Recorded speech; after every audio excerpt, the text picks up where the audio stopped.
Hello, it's me, Lodi, ng Simple Recipe. Today, magluluto tayo ng simpleng ulam. Iprito natin yung galunggong. At sa isang pan, maglagay tayo ng mantika at igisa natin yung bawang. At isunod na natin yung sibuyas. At pagkatapos, ilagay natin yung tangkay ng pechay. Hiniwalay ko yung tangkay ng pechay at sa dahon. At ngayon, pag okay na, ilagay na rin natin yung dahon ng pechay. Haluin natin takpan.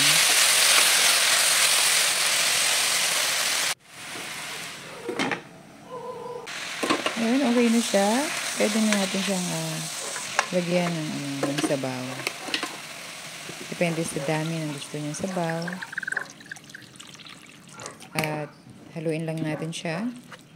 At maglagay tayo ng salt para pampalasa.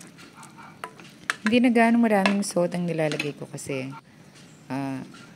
may salt na yung isda. Later on nilalagay ko kasi yung isda dyan sa gulay. At pagkatapos niyan, maglagay din tayo ng konting panglinamnam. 1/4 ng 4 cubes, 1/4 lang. Hindi na ganong madami. Haluin lang natin siya. At pagkatapos yan, pwede natin ilagay sa ibabaw yung pritong galunggong. At hayaan natin siyang kumulo ng kumulo. Takpan natin hanggang kumulo ng kumulo para yung lasa ng isda na-absorb ng gulay. Mas masarap. At yan, okay na at talagang almost done na siya.